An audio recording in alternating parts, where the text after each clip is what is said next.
Senate Foreign Relations Committee member Marco Rubio joins us now. Senator, they didn't tip you off about this, but this is why you leave a presence in this area, correct? Yeah, and there's a growing risk of ISIS right now in Afghanistan. Look, first of all, I think the president made the right decision to make this call, and it's important to remember that these weren't robots that went in and did this. These were Americans, and their families are here in the United States, and we want to thank them for their service to our country. These are dangerous missions, but it's against very dangerous and evil people. ISIS right now is growing. Once again, it's trying to reconstitute itself inside of Afghanistan to target not just American interests in the region, but to come after us here at home. And so it's good to see raids like this. It's concerning that we don't have the ability to do the same thing in other parts of the world where ISIS can now be found and are organizing. Like Afghanistan? That's correct. Yeah. The president's going to discuss the raid live from the White House at 9:30. You can watch it right here on Fox for the folks at home. He also just approved sending the 3,000 American troops to Eastern Europe in the coming days, he says. Here's Senator Josh Hawley on why he opposes deploying these troops there. Listen. We need to be focusing less on Europe and more on our major security threats elsewhere. China. If we expand NATO, it means that the United States will be providing additional security guarantees that will be more embroiled in European conflicts. This isn't the time for that. We can't do everything. The United States can't do everything. We've got to focus on the safety of the American people, and the number one threat to that abroad right now is China. Senator, do you agree with him? Well, number one threat to the United States today is China, but related to that threat is the idea that you can somehow just go into any country you want and take it over. Frankly, I don't know anyone who's calling for or supporting U.S. troops being involved in a war in Ukraine.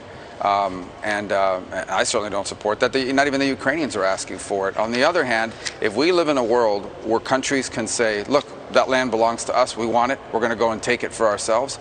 If that's the world we now live in, we're back to 1937, 1938, 1939. And by the way, that's what China says about Taiwan and about parts of its border with India and parts of its border with Vietnam.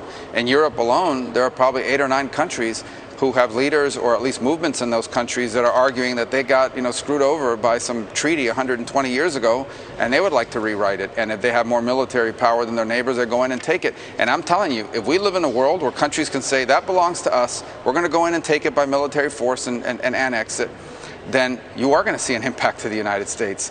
If COVID has taught us anything, it's that things that happen halfway around the world can have an impact on our economy here at home. And our lives here at home, for that matter. So I'm not in favor of sending military troops to fight in a war in Ukraine, and I don't think we need to. But there has to be serious consequences that hopefully deter Vladimir Putin from doing what I think he's going to end up doing. And once he does it, he's got to pay a big price, or other people are going to follow his example and do the same thing. Yeah. So the president is sending the troops to Europe amid this threat.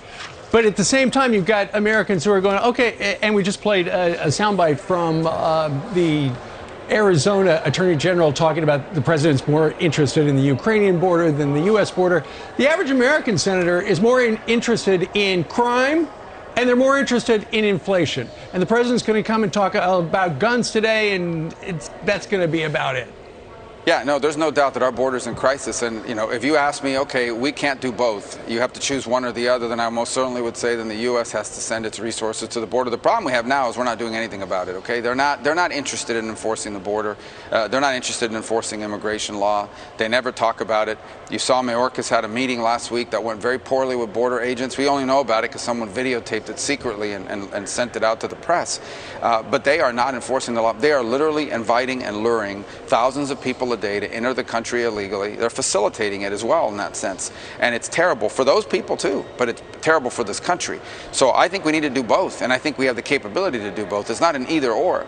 We can, should, and must secure our border, and in terms of priorities, that has to come first. The problem with the Biden administration is they don't even talk about it or care about it, not to mention inflation and supply chain disruptions and labor shortages and all the other challenges we have in our country. They like talking about fake things, like voter suppression efforts that don't exist. These are fake things.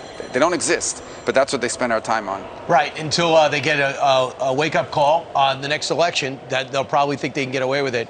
Yeah. Senator Marco Rubio, thank you. Thank you. Thank you. Right, things will change if they get in the